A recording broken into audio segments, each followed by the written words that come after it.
Welcome my YouTube channel व्यास नारायण मिश्र। आज हम discuss कर रहे हैं फिजिक्स के कुछ इंपॉर्टेंट क्वेश्चन।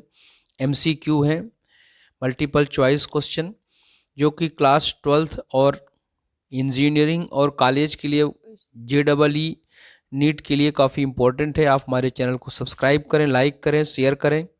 कोई प्रॉब्लम हो तो कमेंट करें। फर्स्ट क्वेश्चन है कि 1 कूलाम चार्ज में कितने इलेक्ट्रॉन होते हैं। काफ़ी सिंपल क्वेश्चन है, लेकिन काफ़ी उलझाऊ क्वेश्चन भी है कि अगर यदि आपसे नहीं बनता तो काफ़ी मुश्किल होगा।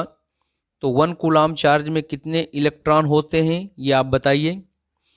इसका करेक्ट आंसर है 6.25 इंटू 10⁻18 इलेक्ट्रॉन होते हैं 1 कूलाम चार्ज में। सेकंड क्वेश्चन है कि जो unit of permittivity free space epsilon 0 है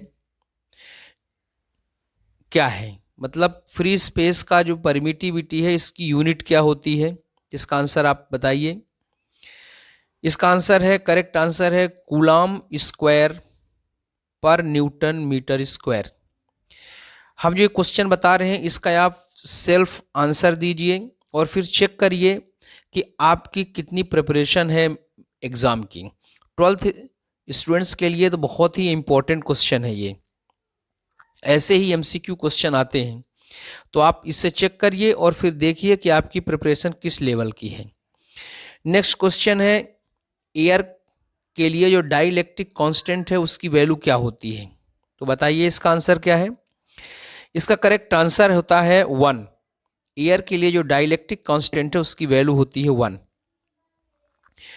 फिर नेक्स्ट और इंपॉर्टेंट क्वेश्चन है कि अगर दो चार्ज के बीच की डिस्टेंस को हाफ कर दिया जाए तो उन चार्ज के बीच में जो फोर्स है, फोर्स की वैल्यू क्या होगी।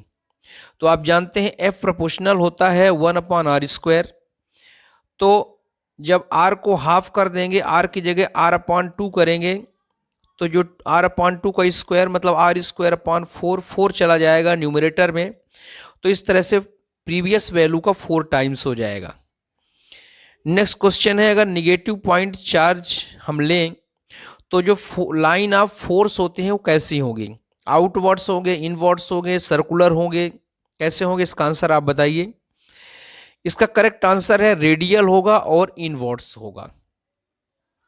अगर हम पॉजिटिव पॉइंट चार्ज लेते हैं तो रेडियल आउटवर्ड्स होता है, और निगेटिव पॉइंट चार्ज लेते हैं तो रेडियल इनवर्ड्स होता है।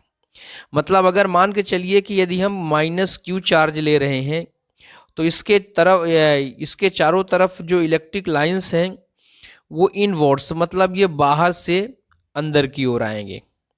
और अगर हम प्लस चार्ज लेते हैं तो जो इलेक्ट्रिक लाइंस होती हैं वो बाहर की ओर जाती हैं।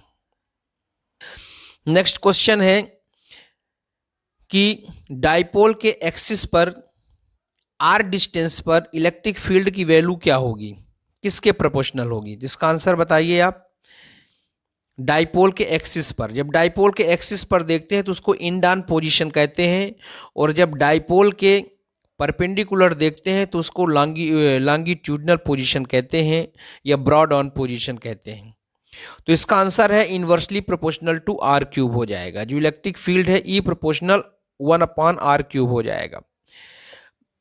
अगर हम वोल्टेज की बात करें तो वोल्टेज इसी कंडीशन के लिए हो जाएगा V proportional 1/r²। Next question है, इक्विपोटेंशियल सरफेस और लाइंस ऑफ फोर्स के बीच में एंगल कितना बनता है।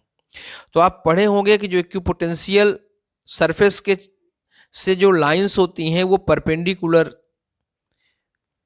आउटवर्ड्स या इनवर्ड्स होती हैं। डिपेंड करता है चार्ज की कंडीशन क्या है। अगर प्लस चार्ज है तो आउटवर्ड्स होगी और माइनस चार्ज है तो इनवर्ड्स होगी, लेकिन रहेगी परपेंडिकुलर। इसका मतलब एंगल कितना बनेगा, 90 डिग्री। नेक्स्ट क्वेश्चन है, LCR सर्किट में यदि हम AC सोर्स लगाते हैं, L का मतलब इंडक्टेंस, C का मतलब कैपेसिटेंस, R का मतलब रेजिस्टेंस। तो जो इंडक्टिव रिएक्टेंस है अगर XL है और कैपेसिटिव रिएक्टेंस अगर XC है तो रेजोनेंस कंडीशन क्या होगा। रेजोनेंस कंडीशन का मतलब समझ सकते हैं कि जो कैपेसिटेंस का जो रेजिस्टेंस है और जो इंडक्टेंस का या कॉइल का जो रेजिस्टेंस है दोनों सेम होगा। रेजोनेंस में दोनों सेम होगा। इसका मतलब XL इक्वल टू XC हो जाएगा। नेक्स्ट क्वेश्चन है वाटलेस करंट का मतलब क्या होता है। वाटलेस, तो वाट किसकी यूनिट है, पावर की यूनिट है। तो इसका मतलब होता है कि जो वोल्टेज पावर कंज्यूम्ड हो रहा है एक साइकिल में वो जीरो है। वाटलेस, वाट किसकी यूनिट होती है, पावर की। जब पावरलेस होगा इसका मतलब कि वोल्टेज जो पावर कंज्यूम होगा उस एक साइकिल में उसकी वैल्यू कितनी होगी, जीरो होगी। नेक्स्ट क्वेश्चन है अगर स्टेप अप ट्रांसफार्मर में इंक्रीज, उसकी वैल्यू इंक्रीज होती है तो ऐसी कौन सी क्वांटिटी है कि स्टेप अप ट्रांसफॉर्मेशन में उसकी वैल्यू इंक्रीज होती है। ट्रांसफार्मर दो प्रकार का होता है, स्टेप डाउन और स्टेप अप ट्रांसफार्मर। तो स्टेप अप ट्रांसफार्मर में कौन सी क्वांटिटी की वैल्यू इंक्रीज होती है, तो उसका आंसर है पोटेंशियल। स्टेप अप ट्रांसफार्मर में पोटेंशियल की वैल्यू इंक्रीज होती है। नेक्स्ट क्वेश्चन है कि जो एम्पियर्स लॉ है उसका स्टेटमेंट क्या है, वो किसके बारे में एक्सप्लेन करता है।